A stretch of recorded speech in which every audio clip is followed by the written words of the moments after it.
Welcome back everyone again to another episode of the Nudge Right Talk podcast. I know this episode is a bit late, but believe you me, I had some issues in putting my thoughts together for this episode. I believe I still do, but I decided it's best for me to just go ahead, give it a shot, and get it out of the way.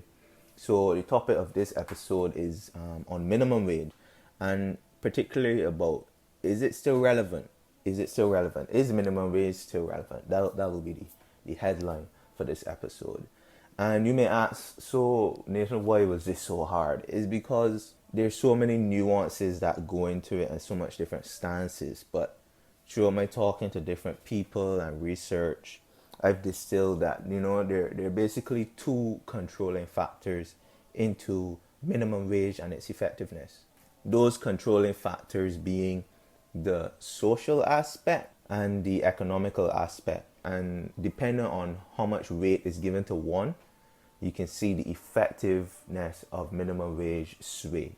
So we'll break it down, we'll get into that and see where this discussion goes. So minimum wage, what is it? Well, legal definitions may have some nuances to them, but minimum wage is technically the lowest amount of money you can pay anyone for providing you with work or service. Below that level is considered illegal and should not be done. However, there are instances where it occurs. We'll get into that a bit later and what could influence that. So now that we know what minimum wage is, why was it created? When was it created?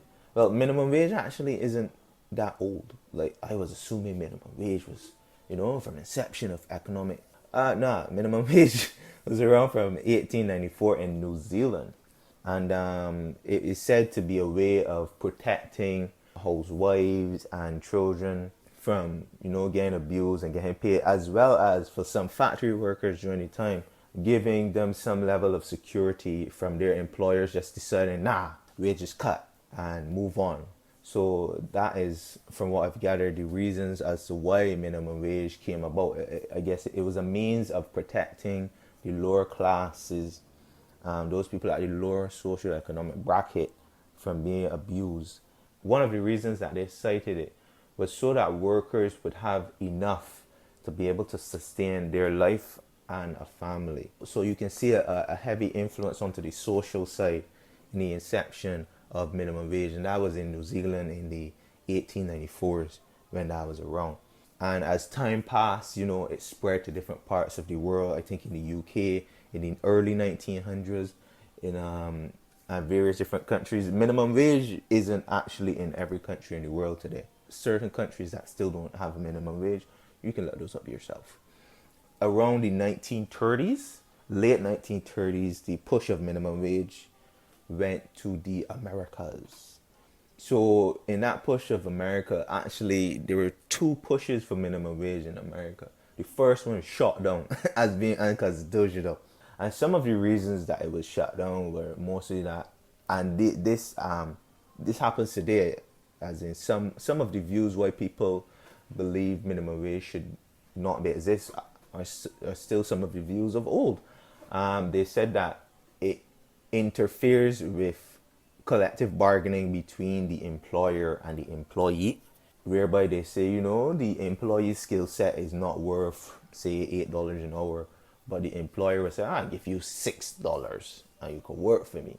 So it's it taking away that economic freedom of this individual to work for the six, up them skill set, and then get those $8. Right? So that's one of the things. They also said, well, it doesn't really make any sense setting a minimum wage if you're not having it pegged to anything. Like, minimum wage in many places isn't pegged to inflation, which is one of the major factors influencing the price of the dollar. Is not pegged to inflation.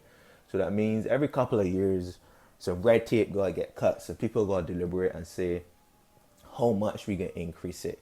And sometimes that can lag so far behind that the benefits of the minimum wage isn't really seen. But nonetheless, and I think it's the Reagan era, they finally put some thought behind it and they introduced the minimum wage. They said that it would protect against the housewife At that time in America, there was a rise of sweatshops for little kids being abused, and they wanted to done away with that. So they implemented minimum wage.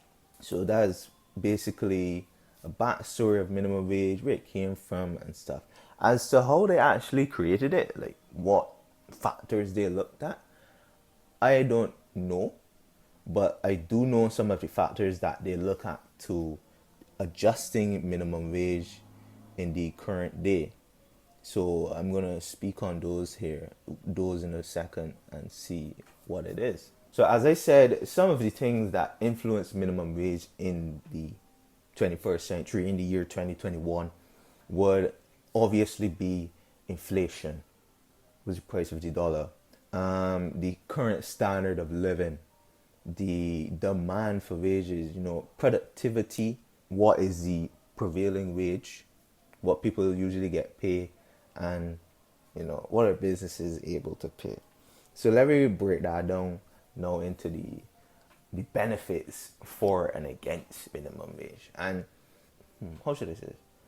Before you make a determination onto your stance of minimum wage, I know some of you may be working for minimum wage, some of you may not be working for minimum wage, so that could color the lens. But ask yourself, if you were to have to work and survive off minimum wage today, could you get that done?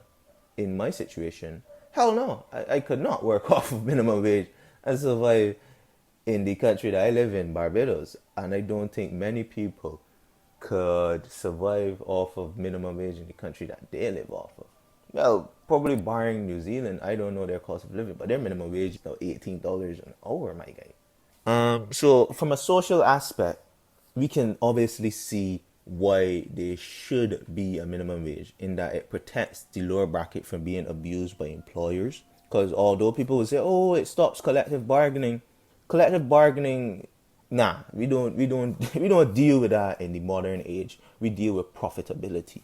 So that's why you could have countries, big countries, with fruits on the back of their phones and laptops, who can afford to pay a high, probably minimum wage or a little above for manufacturing and whatnot. They would outsource to other countries and other factories and businesses who they know are paying people the equivalent of $2 in their currency and stuff. So you can't tell me that, these businesses are all about the social aspect and stuff. No, they're about profitability. Profitability is the name of the game for these people. So I don't trust that without some form of legal incentive, that there won't be big businesses abusing workers. We even talk about there's been instances of warehouse workers in our favorite delivery service that weren't getting minimum wage until it was blown out of proportion. And this company is known to just rake in big bucks, like. So I don't see that interfering with collective bargaining being a valid reason to get rid of minimum wage. Then you have prevailing poverty rates, man. Like, I believe most people who get minimum wage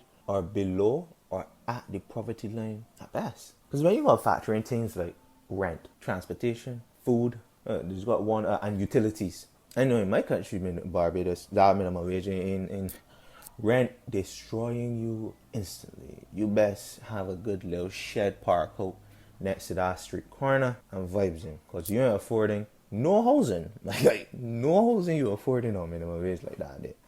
Unless you got a brethren or a sister and you guys come together. But no, that ain't happening. So from the social side, minimum wage is a godsend if used properly, because it should be able that persons could afford at least those things. I'm not telling you minimum wage should involve persons being able to buy Lamborghinis and MacBook Pros and flossing for days. No, but it should be able to allow persons to live with a sense of dignity, to be able to at least have one child and be able to give them a baseline, probably get high school, first year university, something. You can't have a large amount of population, which is usually unskilled people, earning so low that their prospects of advancing are bleak.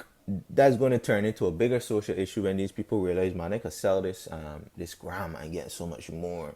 To me, it can cause a degradation of society. So the social aspect can't be ignored. But now let's shift to the economic aspect. I mean, I did a Freudian slip when I said political, because I do believe that the economic aspect is more closely tied to the political than the social, which probably shouldn't be. No, when you set a minimum wage, you gotta take into consideration what your economy and what your current businesses within your economy can afford to pay. It makes no sense setting a minimum wage of $20 an hour when businesses can only afford to pay 10.50 and get some level of profitability. Because again, the name of the game is profitability. No one sets up a business to function at to break even. What is this? What is this? I want some money. So you gotta consider that aspect, because I don't know. I really don't know in my country who employs more workers, social services or private.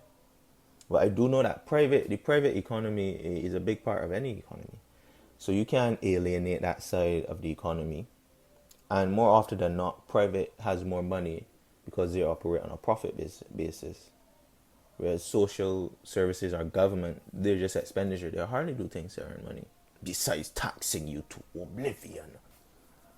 So, yes, so you gotta think about businesses' affordability, how if they're able to pay, and also the willingness, because we have businesses so huge, conglomerates that are in every step of the development chain, from pulling it out to the ground to making it into medicine. They're in it. They're so tightly integrated that if they were to pull out of a country, it could possibly do more damage than actually letting them just pay the workers $2 an hour. That is how big some of these companies are and the influence that they hold. So yeah, a politician or a government may say, we need to raise minimum wage for the poor and whatnot. And then the business just said, all right, that easy. We can raise it, but we can cut half of our workers and then go up on welfare, And that government can't handle that stress. That government can't handle that stress of the welfare. And then the government must also be able to pay its workers the minimum wage. So that's a bigger factor. You don't want to drive too many people away from private into public and put increased stress on the public system. So there must be a balancing act. How exactly do you get that balancing act? I really don't know. I must say I don't know how you would get that balancing act. The only thing I could think about is peg it to inflation, man. Peg it to inflation, or have tax incentives. But I think you would want something that moves pretty closely to what it is. So if you can peg it to inflation, like the years past inflation, or give it a lag, give it some form of lag, 1 or 2 years past inflation. Because minimum wage usually isn't revamped for like 10 or 15 years. So I think that would be much better than what currently exists. I don't know if you could have figured it out by now, but my stance is clearly minimum wage is necessary. However, it must be utilized better. And minimum wage should be seen primarily as a form of social security, a social net. Because the best form of welfare you could provide for someone is a job, and a job that gives them the ability to move up in life. Like, I don't want to see people, having a job, grinding 9 to 5, and knee deep in poverty and can't escape. And then my government be like, we have a high level of employment, but most of your people are in this lower bracket where brethren, them ain't getting out from there. Them ain't getting out from that poverty record environment. In actual, the country would do better if those people are provided with a minimum wage that allows them to move up and get the higher paying jobs. You could get you more taxes. Similarly, these businesses, as time moves on, I know you guys don't want to train people as much because of the expense. So probably providing people with a wage that they can, do something, sustain themselves. Because a hungry belly isn't really thinking about getting a certificate. When the rent is due past 3 months, I ain't really thinking about, passing this course that the business tell me to do to get a raise. No, I about survival, my guy. So I think it is in our best interest to help these persons at that lower bracket. I was when we said why we need to help them. Well, again, I think it was in the 60s in America, minimum wage adjusted for inflation now would be 11 and somebody dollars. That's more than it is now in some parts of America. And at that time, it was said that people earning, at that time, it was said that poverty was more closely associated with unemployment than minimum wage. No, I would prefer that. I would genuinely prefer that because it means that people, once they get the opportunity, they can go up. I don't want it to be a case where, oh, I get a job, but I can't move up. I'm just stagnant. The psychological effects and the social effects to me way outweigh any perceived economic. Because as much as the economy downturns and shifts and whatnot, businesses are still recording record profitability. So I don't believe it is that they can't pay. I just think they have so much power that they can dictate. They're not paying. And in the long run, it's devastating to all. So, and this concept of a living wage. We're going to create a wage that people can live off of. Shut up, my guy. You are literally just doing a minimum wage how it was supposed to be done. You're taking into account the social aspect of it and making sure people can survive. You're calling it a living wage when in actuality it's just a minimum wage functioning how it should. And I don't want us to be caught up into these rebrandings. No. Just make it function how it should. And that's it. That's my 2 cents on this topic. I hope I wasn't rambling because in the first recording I very much was rambling because I saw this aspect, that aspect. But I think I did a decent job this time around. It was good. It's obviously something I'll need to revisit down the line when my understanding of it increased. On that note, if you guys have a better understanding of it, give me a comment. Probably help me get my mind down a particular track to understand this. Drop a link to some YouTube video or some article. It'll be helpful. I want to engage with you guys, so engage with me.